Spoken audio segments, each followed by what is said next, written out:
वाखारीतील पाणी प्रश्न पेटला। आदिवासी वस्तीत दूषित पाणी पुरवठ्याचा गंभीर आरोप। जनावरेही पाणी पित नाहीत, मग आम्ही कसे पिऊ? ग्रामस्थांचा संतप्त सवाल। तुम्ही पाहत आहात गाव ते राज्य मराठी न्यूज चॅनल। नाशिक जिल्ह्यातील नांदगाव तालुक्यातील वाखारी गावातील पाणी प्रश्न पुन्हा एकदा ऐरणीवर आला आहे। इंदिरानगर परिसरातील आदिवासी वस्तीतील नागरिकांनी दूषित पाणी पुरवठा होत असल्याचा गंभीर आरोप करत पंचायत समितीकडे धाव घेतली आहे। स्वच्छ पाण्याअभावी नागरिकांचे आरोग्य धोक्यात आले असून अनेक वर्षांपासून मूलभूत सुविधांपासून वंचित असल्याची खंत ग्रामस्थांनी व्यक्त केली आहे। वाखारी गावातील इंदिरानगर आदिवासी वस्तीत आजही पिण्याच्या स्वच्छ पाण्याचा प्रश्न कायम असल्याचे चित्र समोर आले आहे। ग्रामस्थांच्या म्हणण्यानुसार गेल्या अनेक दशकांपासून या भागाला नियमित आणि शुद्ध पाणी पुरवठा मिळालेला नाही। शासनाच्या विविध योजनांअंतर्गत गावात पाणी पुरवठ्याची कामे झाली असली तरी आदिवासी वस्तीपर्यंत त्याचा अपेक्षित लाभ पोहोचलेला नसल्याचा आरोप करण्यात आला आहे। सध्या पुरवठा होणारे पाणी दूषित असल्याने नागरिकांमध्ये तीव्र नाराजी व्यक्त होत आहे। पुरवठा होणारे पाणी इतके दूषित आहे की जनावरे सुद्धा ते पिण्यास तयार नाहीत, असा आरोप ग्रामस्थांनी केला आहे। परिणामी महिलांना आणि नागरिकांना पिण्याच्या पाण्यासाठी मोठी पायपीट करावी लागत असल्याचे सांगण्यात आले।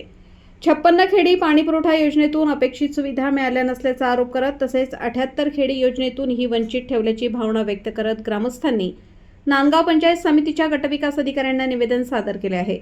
स्वच्छ आणि सुरक्षित पाणी पुरवठ्याची तातडीने व्यवस्था करावी, अन्यथा तीव्र आंदोलन छेडण्याचा इशाराही नागरिकांनी दिला आहे। वाखारी येथील आदिवासी वस्तीत दूषित पाणी पुरवठ्यामुळे नागरिकांमध्ये तीव्र संतापाचे वातावरण। संपादक विजय धामणे, गाव ते राज्य मराठी न्यूज चॅनल, नांदगाव, जिल्हा नाशिक। चंद्रभान लानू सोनवणे। बरं, नांदगाव पंचायत समितीत कशा करता आले ते? आम्ही पाण्यासाठी आलो होतो सर। आम्हाला पाण्याचा प्रॉब्लेम खूप मोठा आहे। आम्हाला काही पाणी मिळत नाही, दूषित पाणी पाजण्यात येऊ राहिलं आम्हाला। हापसा आहे हातपंप, त्याला पाणी निघत नाही, बाया अक्षरशः पोट दुखवतात।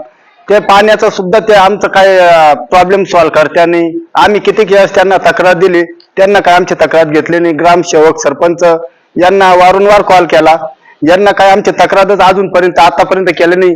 गेल्या 3-4 वर्षापासून त्यांना टाकी बांधून ठेवली, पाईपलाईन केली, तिला सुद्धा पाणी सोडत्या नाही। आम्हाला म्हणते तिला काही प्रॉब्लेम आहे, तिला काही अडचणी आहेत। मग यांच्या काय अडचणीत यांना आम्हाला सांगावा,